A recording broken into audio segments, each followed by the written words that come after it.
1, 2, 3. You should be able to hear me now. So, Munch the Viking, can you hear me now? You should have fixed the audio.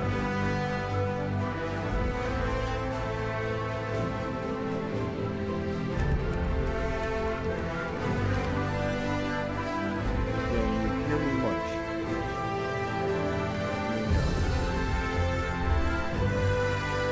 Well, that's kind of embarrassing. So I've been going for a half hour. Low budget. I can't adjust the in-game sound.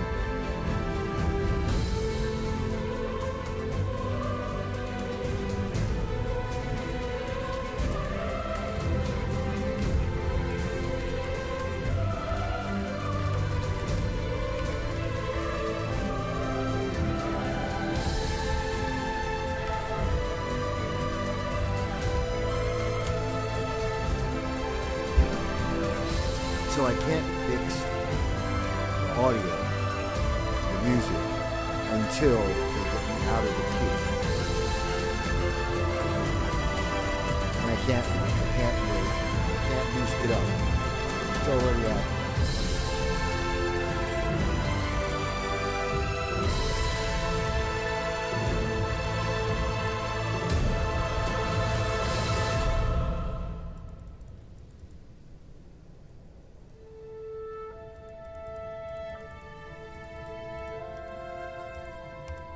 Is that better? I boosted up the audio a bit. Is that working better for you, Munch? Yeah. So on my end, I tried to boost the audio, but let me explain what I've seen. So loading the game took forever. It took like 6 hours, which is ridiculous.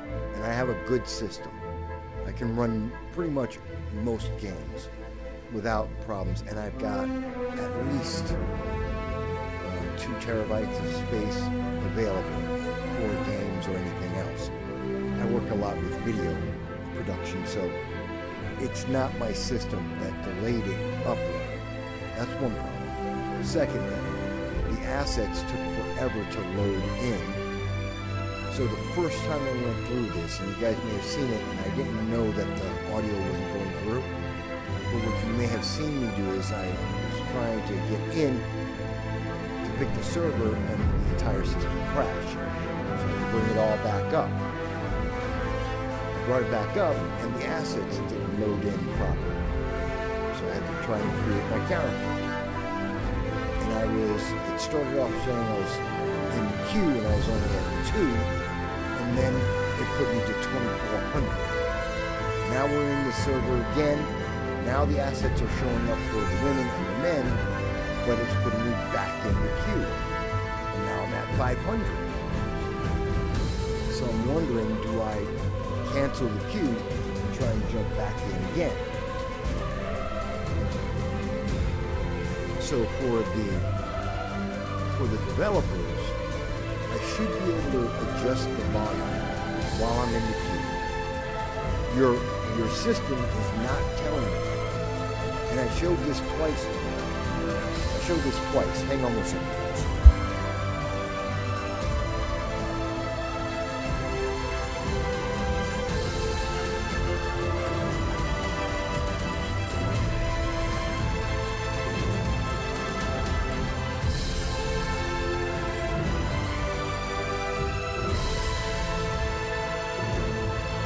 Okay, I'm back with you. And this is annoying. So there's that as an issue. And now there's my dog. I have a 14-year-old dog, and that was just my family letting me know there's an issue with my dog. Here's what I'm going to do. I'm going to walk my dog. That's going to take about 15 minutes.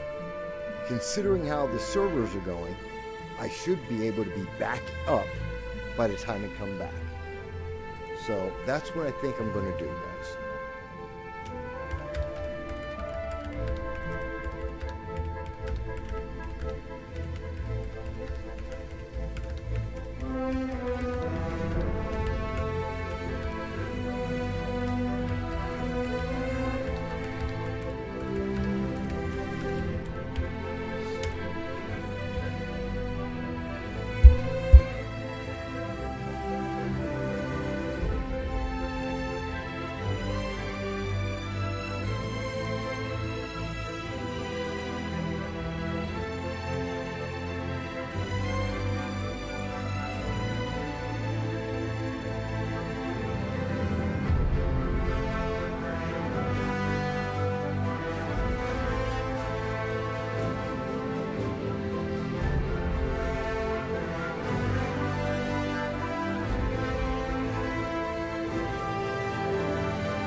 Hey guys, so just in case you were wondering, while we're in the queue still, this is very annoying. My dog is 14 years old. People who watch my primary channel, which is more political, they know that my dog is 14 years old. I love my dog. He's half Scotty, half Bichon. And because he's older, he's having some issues sometimes. And he just wanted to go out, but he doesn't want to go out, so I don't know what's going on. He may have a cold. So, that's what's going on with my dog. I thought I was going to be away for 15 minutes. I was going to walk him and then come back. There's a queue, but this queue is taking forever. Let me ask you guys. I don't know if anyone else is trying to get into the game right now. There are people who are trying to get in. Is this a game system issue? Like you can't handle the number of people who are trying to get in at this moment? Is it the limit on servers? Or is it local? Like is it in the US? I'm in the Lothario. So I'm on the Lothario server, which I believe is United States.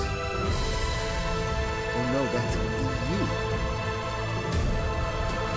You know what? It may be because I'm an EU server. I thought I had clicked on a US server. I mean, it's 11:30 at night, so maybe I got it wrong.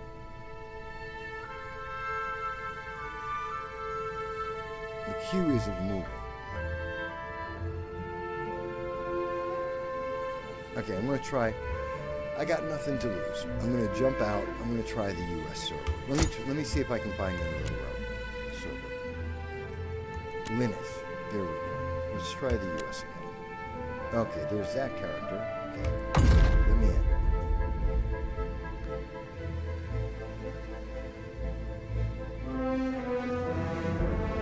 Come on. Let me into the US. 1,000. Wow. So the European servers look like they've got more people. And this is, I believe, the East Coast. Plymouth is on the East Coast.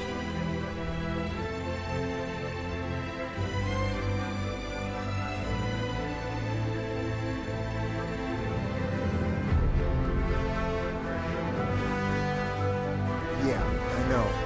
I was thinking the same thing, that it could be a server issue, and they are overloaded. But you would think, okay, devs, if you know that people like me, who over the last 5 years jumped into Kickstarter, gave you $75 to develop this game, and then you send me a notice saying, hey, early access, you're going to be able to get in on the 11th today. You download it, and it took forever to do that. You knew I was going to get in.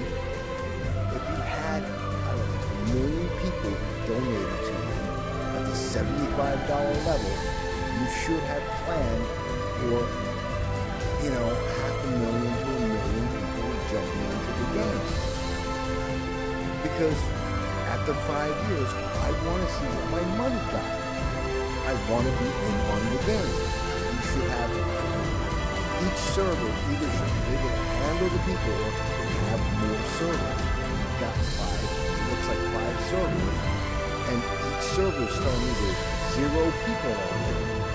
So that I try and jump in, it's telling me, oh yeah, there's 0 people on the server, and they're not telling me what my queue is, how many people are waiting. That's annoying. Come on.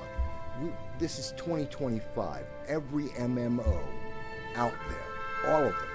This was developed by Munch. You're right. Every MMO has developed that you're going to know how many people, are on the server, and what the queue is to get in. This is not like new technology, guys. Developers, you can do this.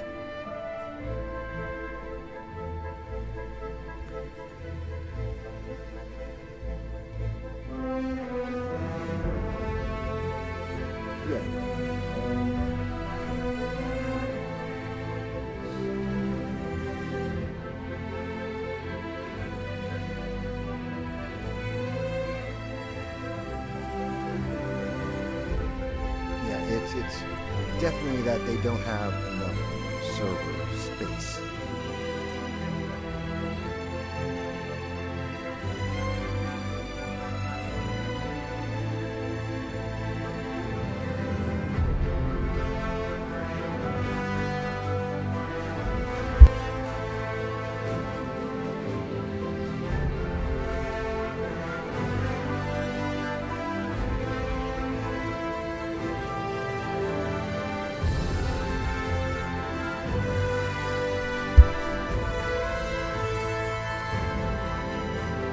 Hey Andre, thank you for joining up with me. Hello people who are there.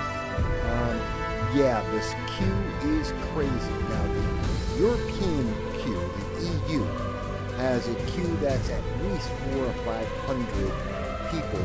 The problem though is if I'm going to Europe, there's going to be a lag. And that's not going to come off of the game. In the United States, I started initially at 2,400. Then I tried to go to the European servers to see if I could get in there. That's a 500 person lag.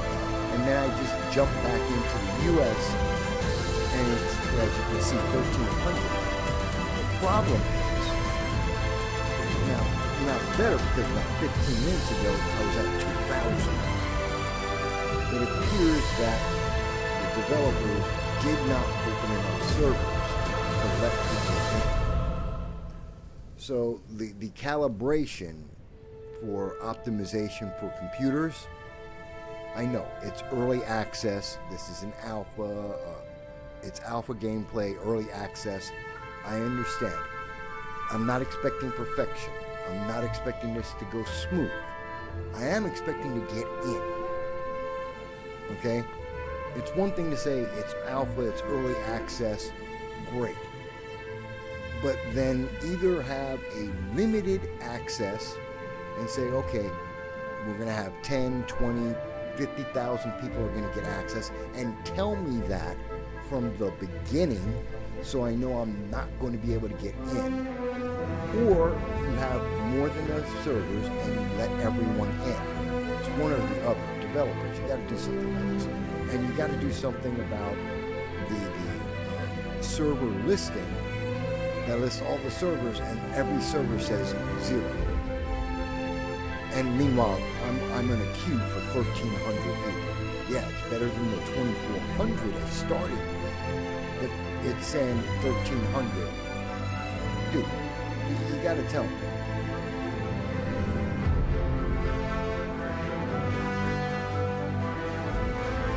Yeah, and I can't. And Andre, I know. My mic is low, music is high. I'm in the queue, I can't change that. But you know what? Let me take care of that. Might as well. Let's see. Let's go into the settings. Audio, so this is at 50. This is the music at 50.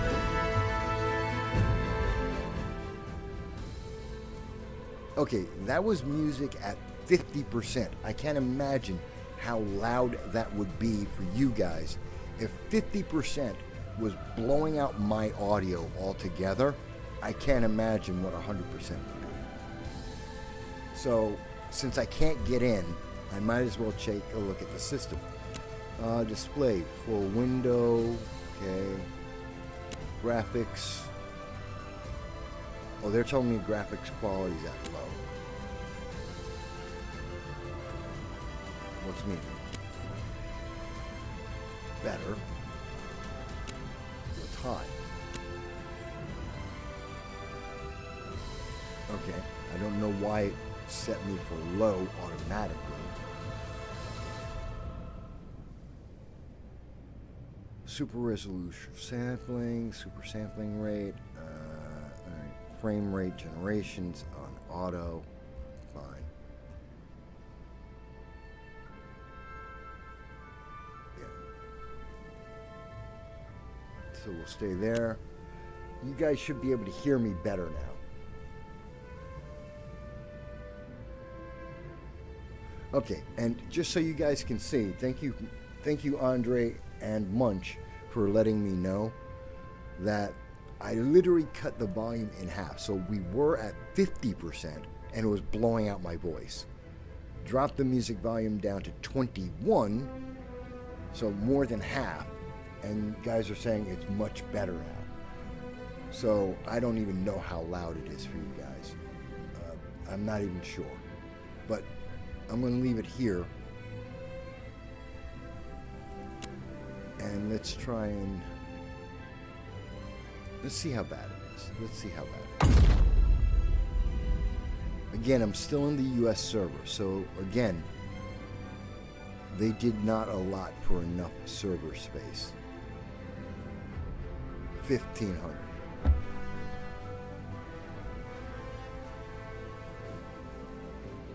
So it's not optimized well, and I'm at 1,500. The volume way too high. The balance on the audio is off. I'm talking to the devs right now. Audio balance is way off. You got a problem with your server recognition software, or it's reporting, or the reporting on the servers way off. You don't have enough servers. Yeah, I'm thinking it's going to take 2 hours. Yeah, I don't mind that the music is going, but if 50% is blasting to you, and it was a bit high for me, imagine if we were at 100%. That would have been ridiculous for everybody. So again, devs, you got to balance the audio.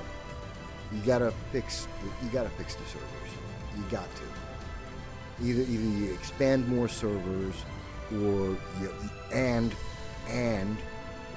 fix the reporting on that so that it says not 0 people in every server, but shows that there's what actual number is in there. I'm at 1,500. And if I jump out again, God knows I'll be back to 2,000 in the queue. This is frustrating. Okay. My dog, I'm going to take my dog. I'm going to take him out. I'm going to take 15 minutes. I'm going to walk away for 15 minutes. Because why not? I can't go to another server and get in.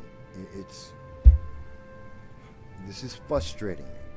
$75. Years. I know I've been in the waiting for at least a couple of years. 3 years at least. Years of waiting to the point I forgot about the game. And now incredibly slow download, and now this. Guys, you're frustrating. For $75. I could buy 2 other decent games, 1 AAA game for the money. I'm not complaining. If the gameplay is good, I'm not going to complain about it. And then it starts off, and by the way, and as you saw me fix it, it loads in at low quality. Why? You can see my computer is able to handle the higher quality. This is the high setting, which is much better than the low quality setting. Why did it default to low? It should have gone to the highest resolution that my computer can handle, which is obviously, or at least at this point, apparently, the high setting. So there's something in the recognition software for the settings that it's going to match to your computer. Or at least if it's going into default mode, let me know. I thought when I first loaded in and we had low quality resolution, I thought that was either because of the assets not fully loading in, or it was because it's in alpha early access and they didn't patch it. I was willing to forgive that. But apparently, no, it's just the settings come in with super high volume and really low graphics. Fix that, guys. Fix that.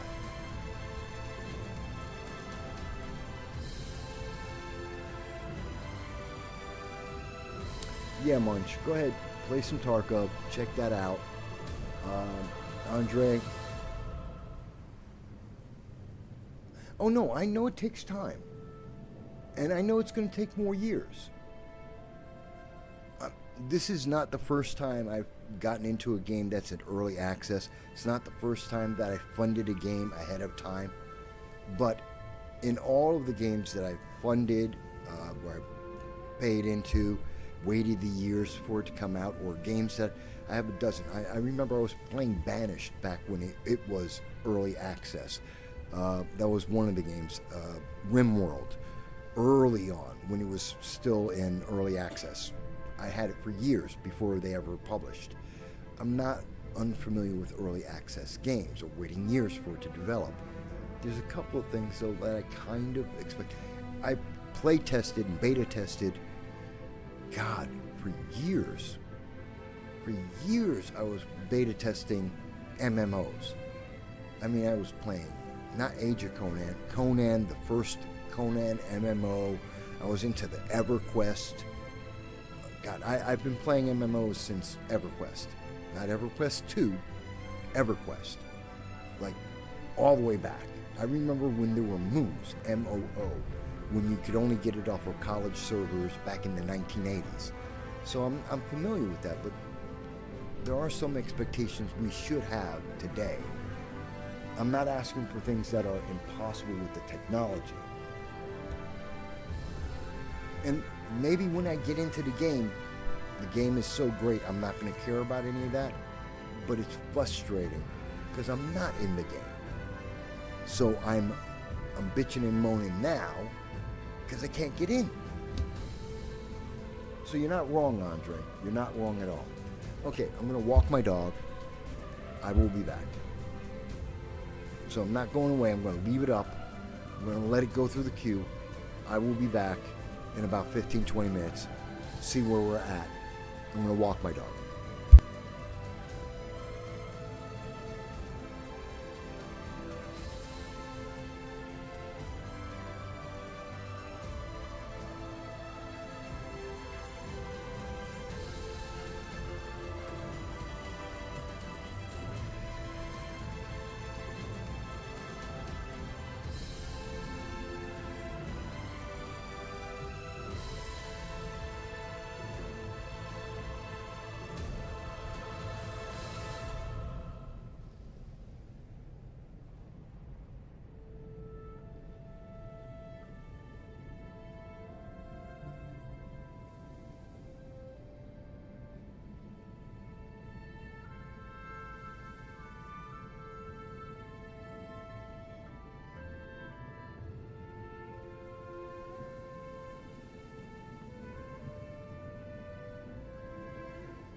So, some of you guys may have noticed I just came back.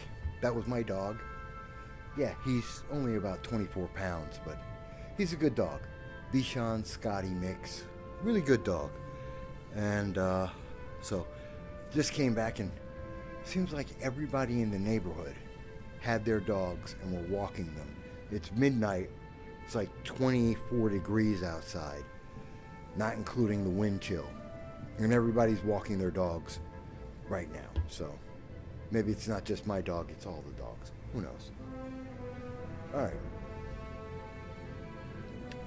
So let's see. And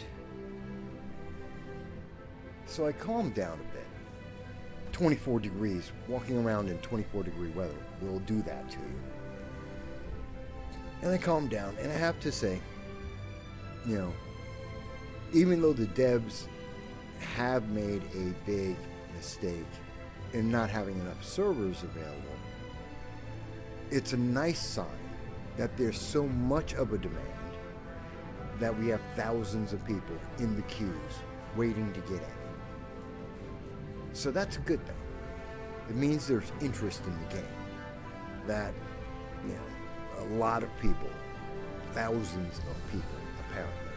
If every server is 2,400, it looked like every server had enough room for about 2,400 people. And if that's the case, then, let's see, the 3 servers in the United States, that's 7,200 people. Plus, I think there were another 2 servers in Europe, so that'd be another 2, 6, 8. That'd be about another 12, about 15,000 people playing live at this moment, roughly, give or take. So that's pretty good. I mean, it's not the biggest audience ever, but then again, this isn't, well, it may not be a AAA game, double A style game. So that's pretty good on first day of early access launch. And we're talking at least about 15,000 people waiting to get into this game. I think that's, you know, that's a strong indication there's an interest for what they have offered in the game. That's a good sign. That's a good thing. You know, to know that even while I was able to go out with my dog, walk around, and I'm still in the queue. People are really willing to wait and see what Ashes of Creation is actually like. What are we getting for this money? So that's a good sign. You know, I know initially I was very upset and I was getting pissed off because I'm sitting in a queue, and I have a migraine. I'm not feeling great today, so put that all together, and yeah, I was a little bit annoyed. But reflecting on this, it's a positive sign for the game that there was a lot of support, there is interest in the game, and people want to see what they're getting for their money. Even in the alpha phase of it, they want to see what's going on. So that's a good sign. We're down to 984.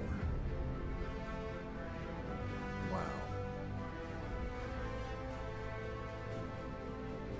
So we've tried the European stream, we've tried the US stream 3 times.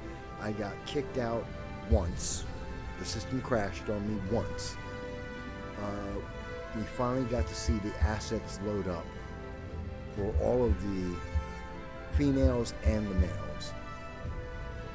We have some idea of the characters. So my character is looking at being a dwarven rogue who was a tunnel scout, which should give him some perks in the game, at least on the starting loadout in terms of equipment and or initial skills.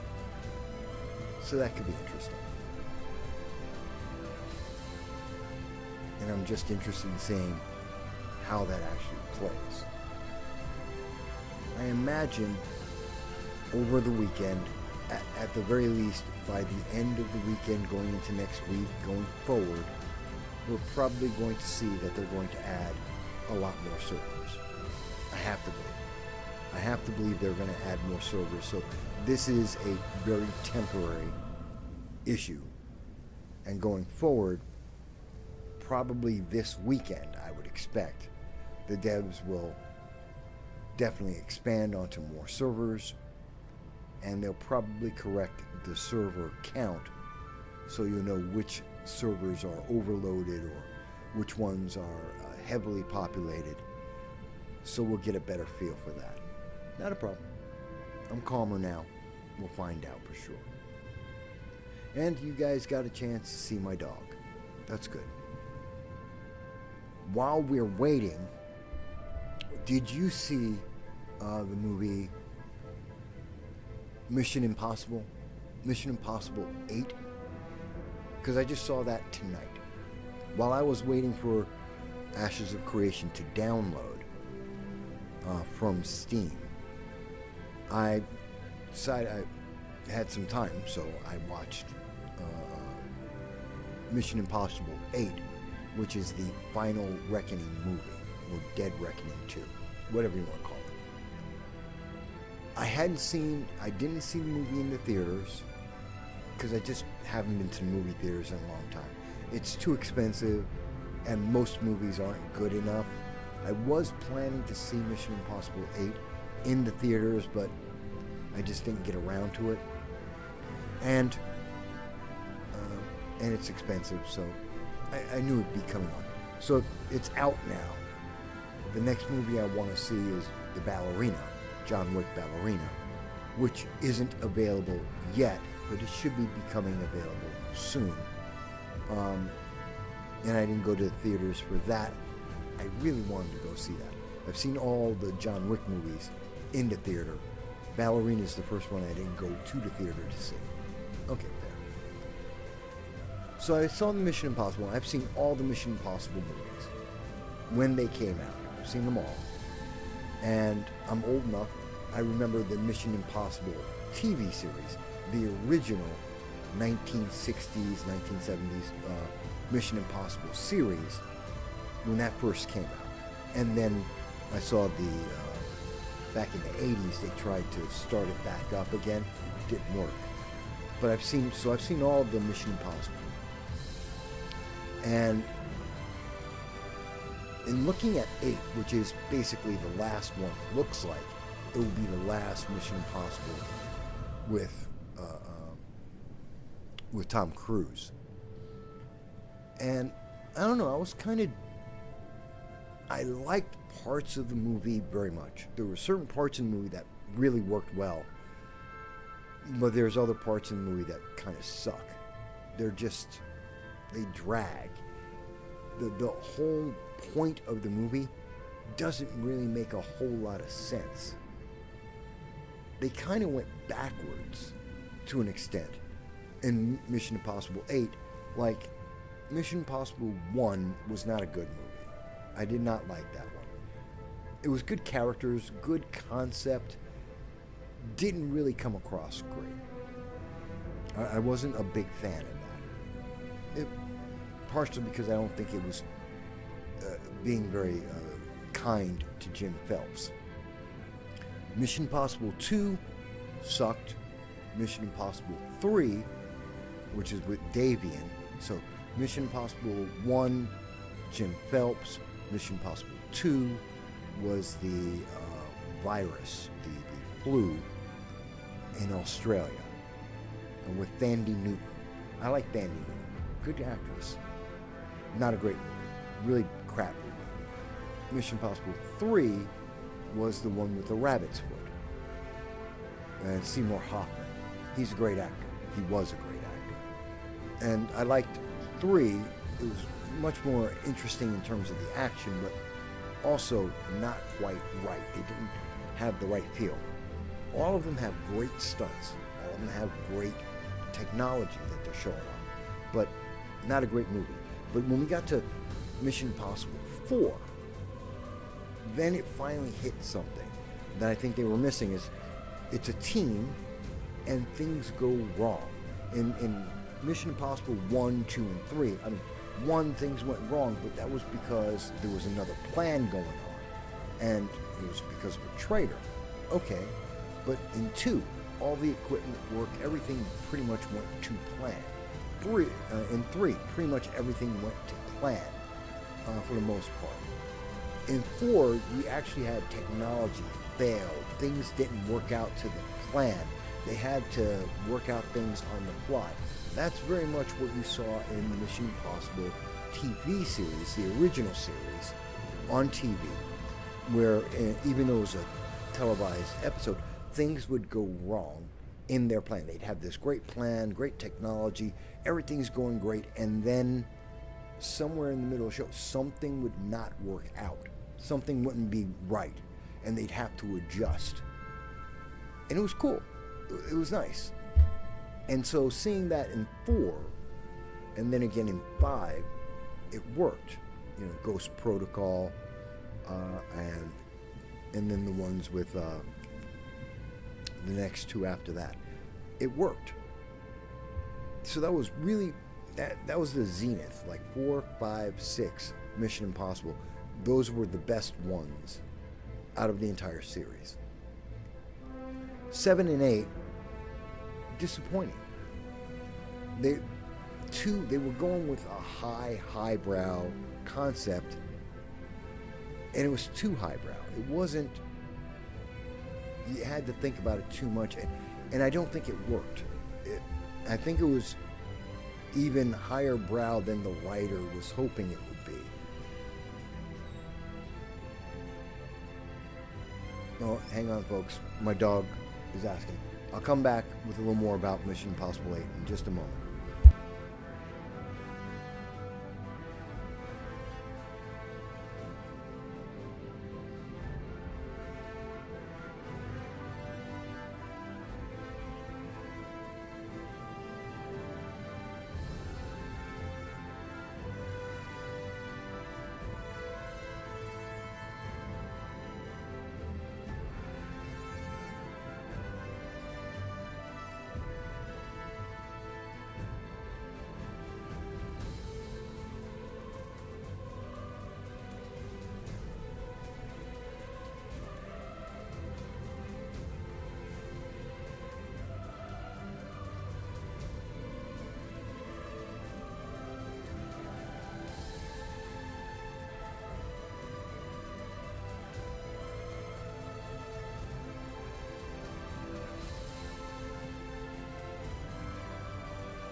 lay down. So was my dog again. He needed some food. He's having a late dinner. Alright, so I was talking about, hey, we're at 875. Look at that. So I was talking about Mission Impossible 8. And it is the letdown of the series. 7 wasn't that great. It was too highbrow. And I think it was beyond the writer. I understand the concept that he wanted to do. You know, going into AI and the threat of AI. And, you know, AI, what happens if it becomes sentient? And that was, I understand the concern there. Kind of going back to the old Asimov thing. And it reminds me again that the 3 laws, Asimov's 3 laws of robotics, is really, really important. And I'm amazed that we don't install that, we don't use that as a rule in developing AI. I mean, really, those are the rules we should be, you know, I know that Trump just came out and said, oh, no regulating of AI. States have said that they wanted to either regulate it or have different rules for regulating. We got the rules. Isaac Asimov really had the perfect rules for any kind of AI robotic device. I think it's really important. I think that really works well.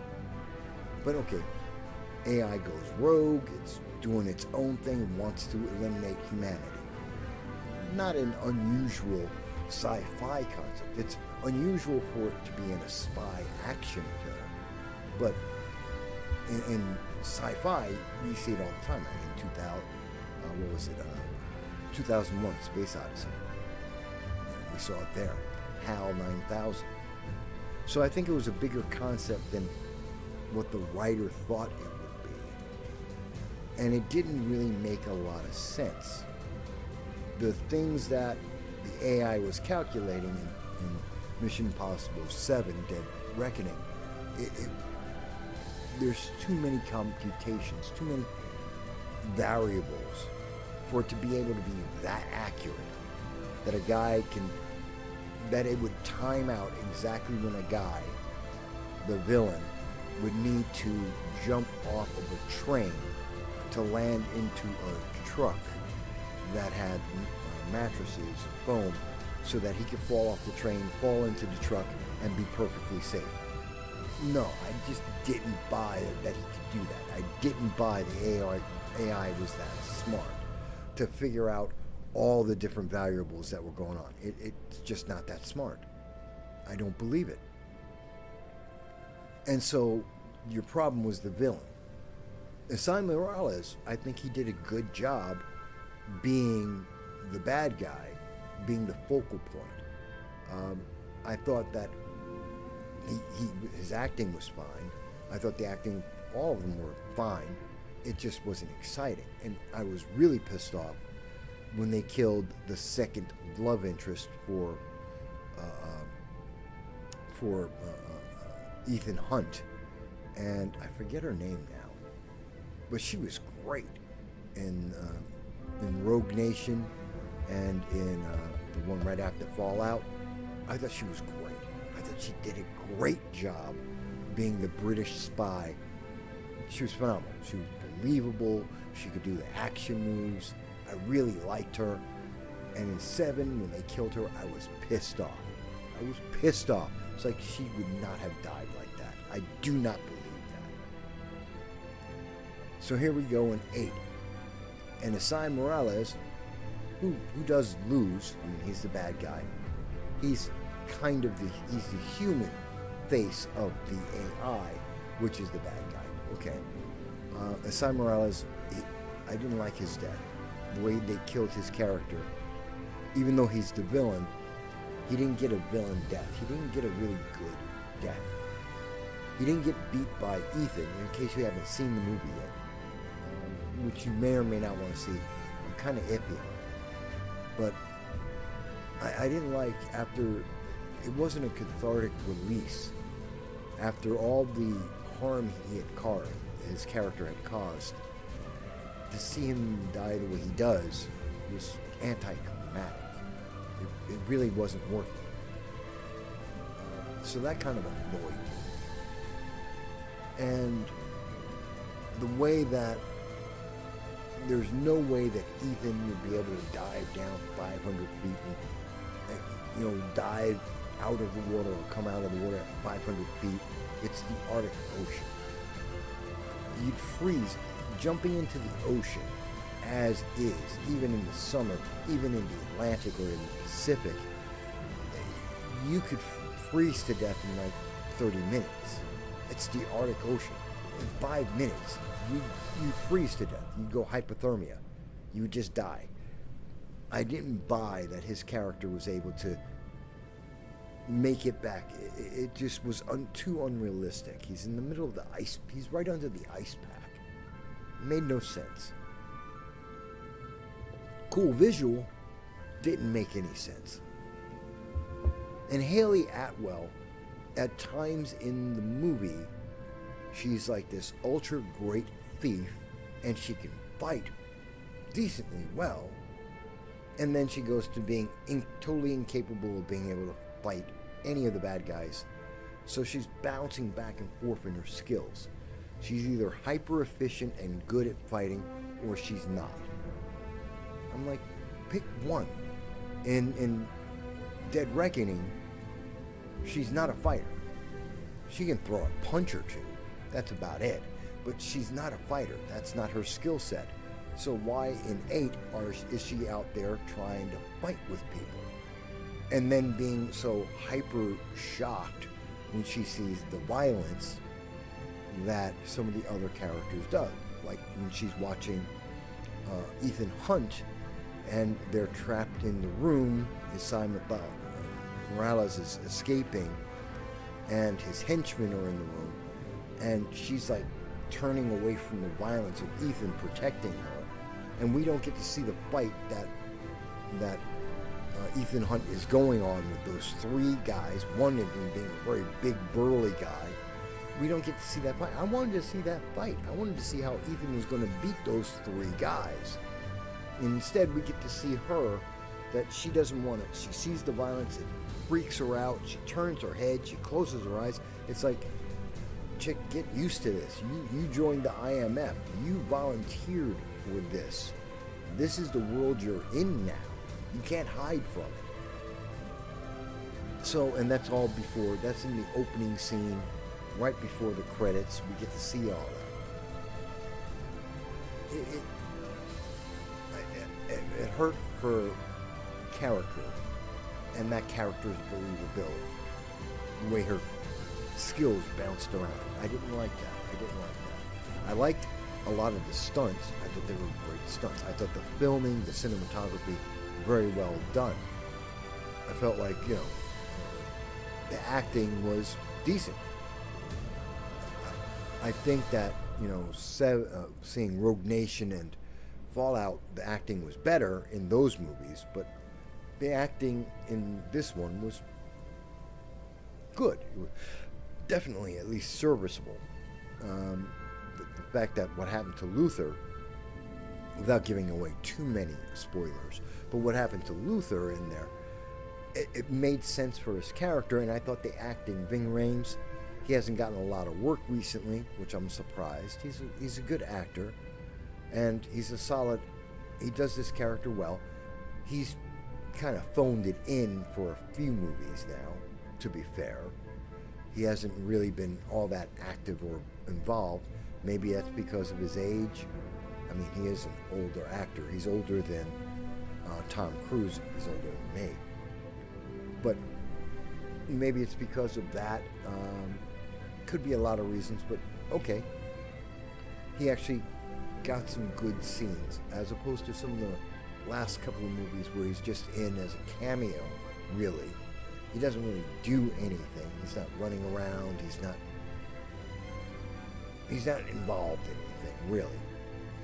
And so we got a nice emotional payoff with this character, which we kind of saw coming from the way there were hints at that in Mission Impossible 7, although the extreme of how they introduced his character and the condition of his character they needed more of a lead into that. It was pretty sudden. It was kind of surprising, the condition that we find him in. But his send-off was decent. I thought it was appropriate for his character. It made sense. Although I thought there would be an extra, and maybe the way everything resets at the end of the movie, when everyone's guaranteed, like, everything's going to shut down, it's all over, everything's going to turn off forever. And I'm thinking to myself, and this is my headcanon, that when he said, don't underestimate the Phineas Freak, going back to his nickname from when we first meet him in the first Mission Impossible movie, it made me think that, he put an extra program, an extra bug in there to reset all the various computers, which would be one hell of a set of programming if he did that. And I don't really understand, and I don't buy the way that he was able to defeat the AI. I don't buy it. That didn't make any sense to me whatsoever. And I think anyone who knows anything about any kind of level of computer programming, and I'm a novice at that, easily, no one thinks that made a lot of sense. And the way the world resets, it doesn't make a lot of sense. So, was that because of something that he did, that they hinted at in Luther's last scene? I don't know. It didn't make a lot of sense to me. And I know a lot of people may have already seen this movie and already had these conversations. I just saw it for the first time tonight. So this is the stuff that's running through my head right now. And I'm trying to figure this out because it doesn't make sense. The ending of Mission Impossible 8 doesn't make sense. And spoilers, and I've kind of touched on a couple of spoiled things right now, but again, the movie's been out. It's now out on streaming. It's been over 6 months. I don't think I'm spoiling all that much, but spoilers if you plan to see it and you haven't yet. At the end of the movie, when we kind of get a repeat of what we saw in Mission Impossible 4, Ghost Protocol, where the team meets up at the end, but this time, instead of saying anything to each other, they just kind of look at each other. It's almost like the end of Ocean's 11, the original movie, when they all just meet up and they're standing in Las Vegas, they're watching the fountain go up and down, and then they kind of just individually just walk off and off to their own futures. And we kind of get that same thing in Mission Impossible 8, where they kind of come together. They just come together randomly in this city, this major thoroughfare, kind of see each other, nod, walk off. And I got the impression, maybe I'm wrong, and maybe you guys can tell me what you think about it, but I got the impression that, okay, what they were doing is, it made it seem like everyone else on the Mission Impossible team was going back to the IMF. They were going to continue to do their jobs. And it was Ethan. He was just going off on his own. He didn't go with the team. He didn't go back to the IMF. I mean, that's the way it seemed to me. That he decided to just disappear. To go off on his own. Now, is that permanent? Is he like permanently going to disappear with the AI forever? He's the protector. He's going to hide it, and then he's going to hide himself. Since he's the only one to know where to get the AI, is it that he's going to disappear and hide the AI so no one will ever find it again? Maybe, but he would eventually be found, you would think. I mean, in Rogue Nation, it wasn't like we didn't find him in Rogue Nation. People were behind Ethan, They were tracking him down, but they were behind him, and Ethan was always a step ahead. But if you're talking about the entire world, every agent, not just the U.S., not just maybe the U.K., but all of the international foreign agencies and the equivalent agents to Ethan in every country, all of them looking for Ethan Hunt, I think they'd find him. He can hide from maybe one country's specialty services. He may be really good, but if the entire world's looking for that one man, I don't think he can hide from it. I don't think he has that much money squirreled away. I don't think I don't take him as the type of guy that would steal money from individuals just so that he could live. I don't think he'd do that. He'd get some kind of job. He'd do something. I don't think he has safe houses like that. So the ending didn't make a lot of sense to me. Did he go back and join the IMF? Did he take the AI and disappear? Is it because he's trying to protect everyone? Does he have some other master plan? I don't know. They didn't make it very clear. So I didn't like that part of the ending. I thought that was very Ocean's 11-ish in the way that they did it. And I don't think it hit the mark of what they thought it would be. And it wasn't clear that if it was an ending for Ethan Hunt, they didn't make that clear enough. They hinted at it, but it wasn't clear. So I didn't like that. I don't know. You guys can tell me. I mean, I'm trying to fill time here. I'm trying to fill space. I've already walked my dog. I'm waiting for the queue to open up. So, if you guys have any thoughts about Mission Impossible 8 or the entire Mission Impossible series, let me know. Which Mission Impossible is your favorite? Let me ask that.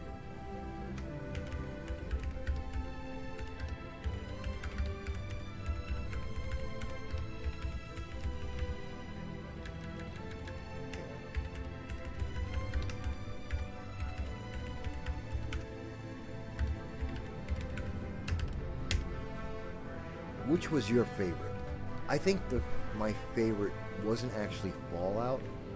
I think my favorite Mission Impossible movie was Rogue Nation, the one before Fallout. That's Mission Impossible 4. I think that was my favorite. Elsa, that's her name, Elsa, the MI5 character. We got to be introduced to her. She's competent, she's capable, she's intelligent, she's dangerous. She can fight, although she's not a bruiser, but she can fight and hold her own. But she's smarter than that. She doesn't get into fist fights for the most part. She's mostly fighting people at a distance, either with long range, with weapons, or she's finding another way around that. I liked her character a lot in that movie. I thought she did a great job in that movie of holding her own, showing that she was a badass. She wasn't a girl boss. She was a badass, which very different things. They're not the same at all. She didn't take away from anyone else in being a really strong character. And that's the thing. She was a strong character. She wasn't a strong female, girl boss. She was just a strong character in the movie. And she made sense. So that was one of my favorite movies. I would say Rogue Nation, definitely, of the Mission Impossible series. That, I think, was the best one. She was able to be, she dressed up and she was sexy, but yet she was mysterious, and she was intelligent. I liked that one. I liked her a lot. And I liked her better than Haley Atwell being this thief that kind of sort of finds her way into the IMF. I didn't like her character that much. I mean, in 7, Haley Atwell's character, which I forget her name right now, she was hyper selfish. I mean, I understand she was in over her head, but even at that, she had some concept of like what the big issue was, that there was this big serious thing that was affecting the world going on, and she didn't care. She was out for herself. Very selfish right up until the last moment of the film, of Mission Impossible 7. So I didn't like her character. I thought she was well acted. I thought Haley Atwell did a good job acting. I just didn't like the character. I didn't like the writing. And in 8, I don't think her character gets much better. So, again, not one of my favorites. Simon Pegg's character is pretty much useless. I mean, he got a nice scene of, you know, he was being brave. Actually, I thought he was being stupid. That's why he got shot. Again, spoilers. He got shot. That was stupid of him. He could have been smarter than that. Like in Fallout, in Fallout, he was smarter than that. He knew when he was getting into a fight. Why didn't he have? Well, I understand why he didn't have the gun, because they got captured, but still, he could have ducked down. He kind of just ran straight up into the fire. He could have ducked.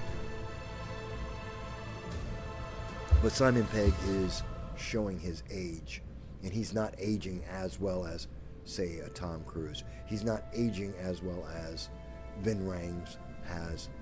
So that was kind of upsetting. I don't know. I thought it was an interesting movie.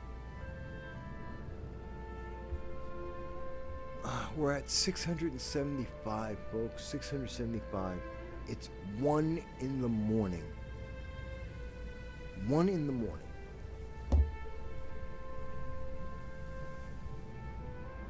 This has been going for 2 hours. We've been trying to get into the game for 2 hours. And it looks like it's going to take another 2, maybe 3 hours before it'll let me in.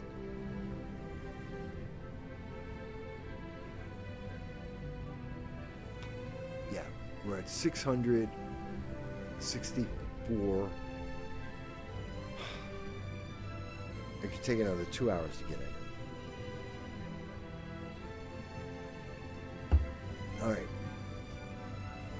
So I was talking about Mission Impossible. This is what I'll do. So you've had a chance to hear some of my initial thoughts about the setup of this game, my anticipation of it. At this point, it's 1 in the morning. I've been waiting for 2 hours to get in. The queue is huge. That means that there is interest in the game. It means that there are people who want to play it. There's a lot of people who, like myself, donated to the Kickstarter. That's good. I'm going to end the stream now. It's been 2 hours and almost 15 minutes. You got to hear me talk about Mission Impossible 8. And thank you if you pop back and forth checking on what the status is and what's going on. You've heard some of my early complaints about some of the things I noticed about the game. The developers, hopefully they got to hear an idea. Some of the complaints that I had, some of the things that can be improved in the game.